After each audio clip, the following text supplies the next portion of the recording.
안녕하세요. 바이블코어의 타브입니다. 오늘은 혈루병 걸린 여인을 낫게 해주시고 어린 소녀를 살리신 사건을 살펴보겠습니다. 예수께서 배를 타시고 다시 맞은편으로 건너가시니 큰 무리가 그에게로 모이거늘 이에 바닷가에 계시더니 예수님 일행이 거라사 지방에서 갈릴리 서쪽 유대인 지역으로 다시 돌아오자 많은 무리가 모여들었습니다. 회당장 중에 하나인 야이로라 하는 이가 와서 예수를 보고 발 아래 엎드리어 그중 회당장 야이로라는 사람도 있었습니다. 유대인 마을에는 회당이 있었는데요. 회당은 오늘날 예배당과 비슷한 곳입니다. 회당장은 회당의 지도자인데 각 회당에는 회당장이 여러 명 있었던 것으로 보입니다. 야이로는 히브리어 이름 야일을 음역한 것인데 구약 성경에 야일로 번역된 이름의 뜻은 두 가지입니다. 대부분 그가 깨우치신다 라는 뜻으로 쓰였고 그가 깨우시리라 라는 뜻으로 쓰인 이름도 있습니다. 저자 마가가 야이로라는 이름을 소개한 이유는 단순한 정보 전달일 수도 있지만 이 사건을 통해 1번 뜻처럼 깨우치는 내용이 있음을 암시하는 것일 수도 있고 2번 뜻처럼 그의 딸을 깨우신다는 복선일 수도 있어 보입니다.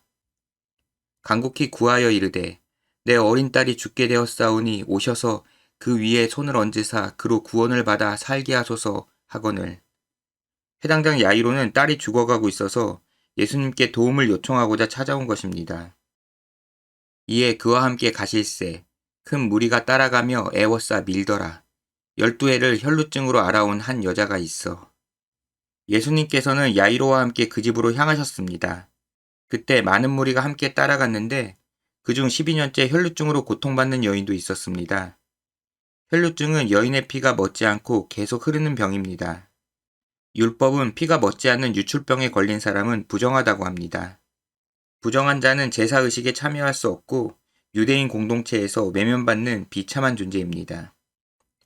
많은 의사에게 많은 괴로움을 받았고 가진 것도 다 허비하였으되 아무 효염이 없고 도리어 더 중하여졌던 차에 그녀는 자신의 병을 고치기 위해 많은 의사의 처방을 따라보았습니다. 전 재산을 다 써보았지만 낫기는커녕 더 심각해지기만 했습니다. 예수의 소문을 듣고 무리 가운데 끼어 뒤로 와서 그의 옷에 손을 대니 이는 내가 그의 옷에만 손을 대어도 구원을 받으리라 생각함일러라. 그러던 중 그녀는 예수님에 대한 소문을 들었습니다. 그래서 자신이 유출병 환자라는 사실을 숨기고 예수님을 만나기 위해 찾아왔습니다. 그녀는 예수님의 옷만 만져도 나을 수 있으리라는 절박함으로 예수님의 옷에 손을 대었습니다. 이에 그의 혈루 근원이 곧 마름에 병이 나은 줄을 몸에 깨달으니라. 그러자 놀랍게도 그녀의 병이 나았습니다. 율법에 의하면 부정한 사람이 무언가를 만지면 접촉한 대상도 부정하게 됩니다. 그렇기에 그녀에 의해 예수님께서 부정하게 되어야 하는데 오히려 반대로 그녀가 정하게 된 것입니다. 예수께서 그 능력이 자기에게서 나간 줄을 곧 스스로 아시고 무리 가운데서 돌이켜 말씀하시되 누가 내 옷에 손을 대었느냐 하시니 그러자 예수님께서 갑자기 멈추시더니 사람들을 둘러보며 자기 옷을 만진 사람이 누구인지 물어보셨습니다.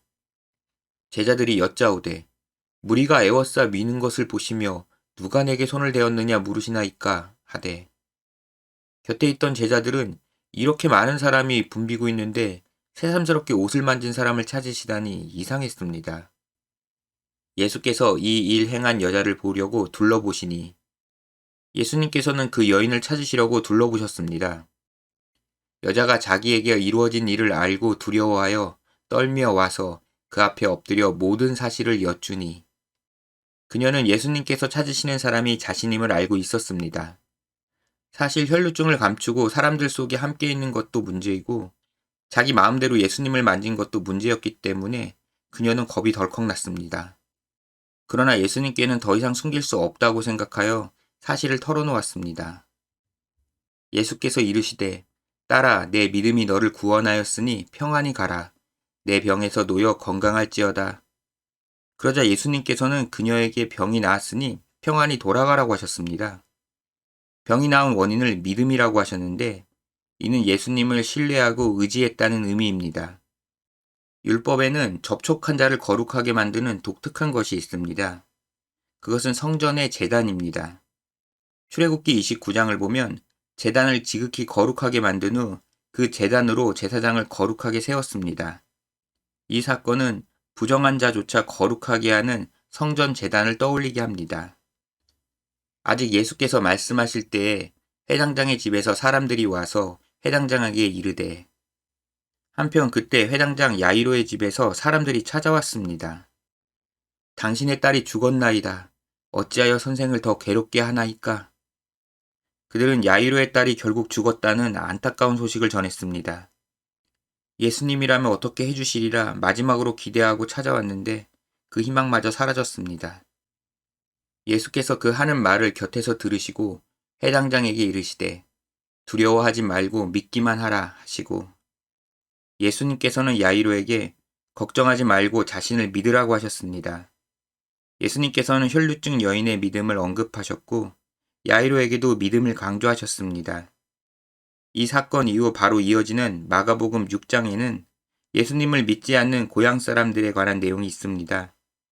전후 문맥을 보아 오늘 본문의 핵심은 예수님을 신뢰하고 의지하는 믿음임을 알 수 있습니다. 베드로와 야고보의 형제 요한 외에 아무도 따라옴을 허락하지 아니하시고, 예수님께서는 제자들 중 베드로, 야고보, 요한 3명만 데리고 야이로의 집으로 가셨습니다. 율법에 따르면 어떤 사건을 확증하기 위해 적어도 증인 2-3명은 있어야 합니다. 예수님께서는 앞으로 야이로의 집에서 있을 일을 많은 사람들에게 보이고 싶지 않으셨던 것으로 보입니다. 그러나 사건의 증인은 필요하기 때문에 제자 3명을 데리고 가신 것입니다. 회당장의 집에 함께 가사 떠드는 것과 사람들이 울며 심히 통곡함을 보시고, 야이로의 집에 도착하자 그의 딸의 죽음을 슬퍼하며 사람들이 울고 있었습니다. 들어가서 그들에게 이르시되 너희가 어찌하여 떠들며 우느냐? 이 아이가 죽은 것이 아니라 잔다 하시니, 예수님께서는 아이가 죽은 것이 아니라 자고 있다고 사람들을 진정시키셨습니다. 우리는 이 말씀을 통해 육신의 죽음은 궁극적인 사망이 아니라는 신학적인 의미로 받아들입니다. 물론 그 신학 내용이 틀린 것은 아니지만 예수님께서 이 상황에서 신학적인 메시지를 가르치셨다고 보기에는 조금 어색합니다.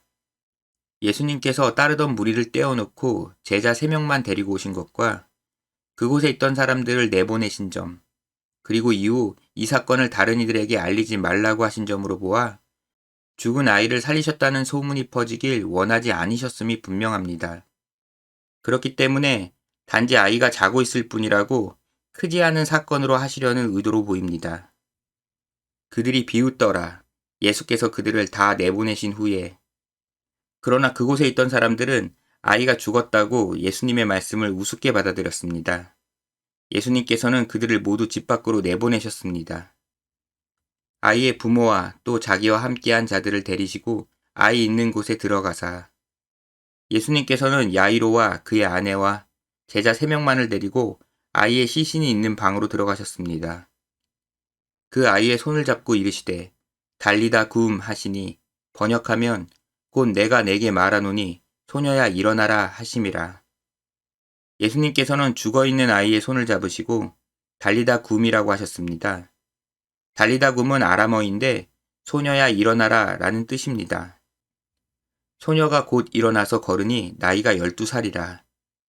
그러자 놀랍게도 죽어있던 아이가 살아났습니다. 율법에 의하면 시체를 만지면 부정하게 됩니다. 그런데 예수님께서 시체를 만지셨음에도 불구하고 시체가 오히려 살아났습니다. 이 사건은 바로 전에 있었던 혈루증 여인과 같은 메시지를 지니고 있습니다. 출애굽기 30장을 보면 성전 기물들은 지극히 거룩하기 때문에 거기에 접촉하는 것들이 거룩하게 된다고 합니다. 오늘의 두 사건은 인간을 거룩하게 하는 구약의 성전 제사의 실체가 바로 예수님이심을 가르치는 것입니다. 한편 마가는 혈루증 여인이 12년을 앓았고 소녀의 나이도 12살이라고 굳이 소개하였습니다. 10이라는 숫자는 12지파나 12제자와 같이 모든 이스라엘을 의미하기도 합니다. 그런데 시간적인 의미로도 12는 가득 찬 때 또는 충분한 때가 되었음을 상징합니다. 따라서 혈루증 여인이 앓았던 12년과 소녀의 나이 12살은 인간으로서는 어쩔 수 없는 한계인 상태를 암시하는 것으로 보입니다. 사람들이 곧 크게 놀라고 놀라거늘. 아이가 살아나자 그곳에 있던 사람들은 깜짝 놀랐습니다. 예수께서 이 일을 아무도 알지 못하게 하라고 그들을 많이 경계하시고 이에 소녀에게 먹을 것을 주라 하시니라. 예수님께서는 본인이 죽은 딸을 살려주셨다고 다른 사람들에게 말하지 말라고 신신당부하셨습니다. 그 이유는 마가복음 2장에서 이미 밝히셨습니다. 예수님의 가장 중요한 사역은 죄를 사하여 주시는 것인데 사람들은 이적으로 문제를 해결받기 위해 예수님을 찾아왔습니다. 그래서 죄의 용서라는 초점을 먼저 바라볼 수 있도록 죽은 사람을 살리는 이적을 뒤로 감추신 것입니다.